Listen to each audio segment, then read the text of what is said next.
Afghanistan, 12 Facts on an Obstinate, Proud and Fascinating Country which has become the graveyard of yet another empire. As in other countries our ancestors conquered, exploited and divvied up, the Durand Line, the border running for more than 1,600 miles from China in the east to Iran in the west, is the source of centuries of conflict, dividing Afghanistan from what is now Pakistan. It was originally established in 1893 as the dividing line between British India and Afghanistan to mark the edges of their spheres of influence, but in practice an effective buffer zone between Russian and British interests in the Great Game. It was decided by British civil servant Mortimer Durand and the Afghan Emperor Abdur Rahman Khan. Unfortunately for subsequent history it ignored what we now call facts on the ground. The border created divides ethnic Pashtun tribes, the majority Afghan population, who live on either side of the border and refuse to recognize it. As does the last Afghan government, and presumably the new one. In 2017 the then President Hamid Karzai, now an apparent Taliban influencer, declared that his country would never recognize the Durand Line. Expect more border conflict.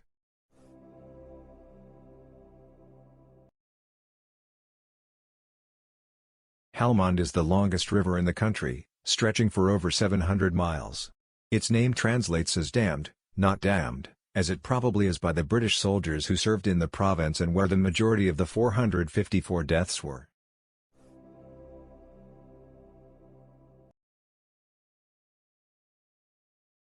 Millions of Afghans celebrate their birthdays on January 1st and not because it's the new year, that is celebrated on March 21st.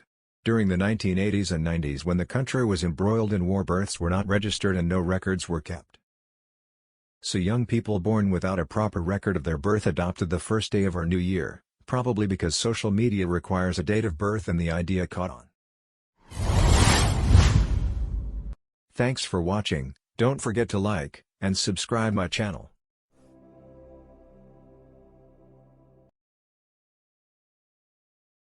Afghanistan was one of the first countries to recognize the Soviet government, signing a treaty of friendship with the new Bolshevik regime in 1919. They were probably a bit miffed with the Brits having been invaded 3 times in less than 100 years, having their rulers replaced, civilians killed and economy disrupted. The first excursion in 1839 is that the Afghans won't tolerate foreign occupation, or kings and emirs foisted on them. The USSR, having invaded in 1979, had to pull in February 1989. But at least they had an exit plan. We chucked it in 2014 and, as the last 2 weeks has shown, neither we nor the USA had an exit plan.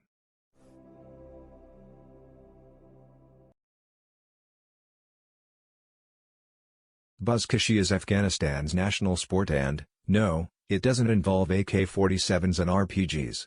Think polo, but with a headless, limbless dead goat instead of a ball, and no royalty around.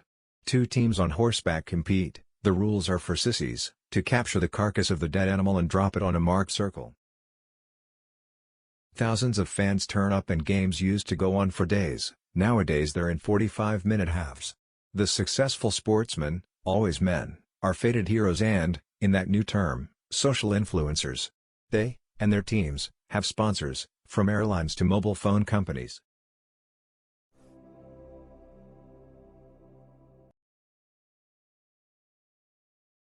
Mobile phone coverage is available in more than 90% of the country, which is probably as good as we manage, but the iPhone is a real status symbol. Electricity is technically available to almost the whole country but, even where it is, it's too expensive for people on one of the poorest countries on Earth, and where 70% of the energy is imported.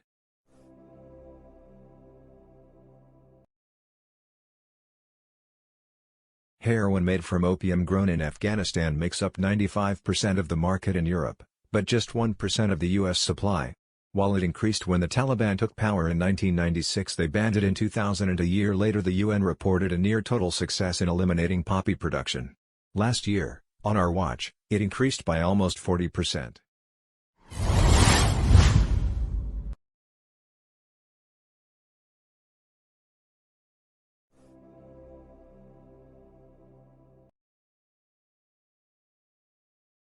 Although it has a wealth of natural resources including oil, gold and minerals, it is one of the poorest countries on the planet.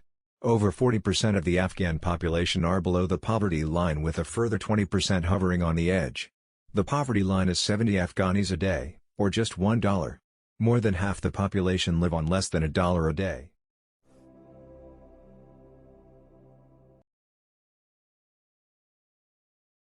The world's first oil paintings were made, not in Renaissance Europe, but in the caves round Bamiyan in about 650 BC.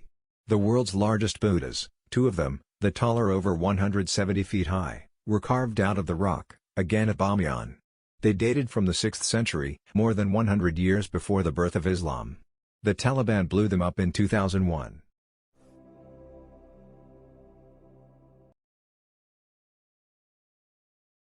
Traditional Afghan rugs are woven on small family looms.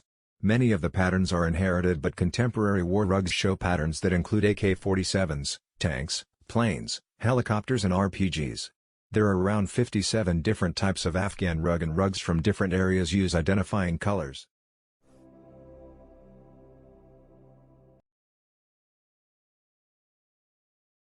The population of the country is 40 million. Of these, last month, 3.5 million were refugees inside the country, most in and around the major cities like Kabul and Kandahar. The UNHCR has logged 2.5 million more globally, the vast majority, more than 2 million, in Pakistan. Britain has agreed to take 20,000 refugees over 5 years.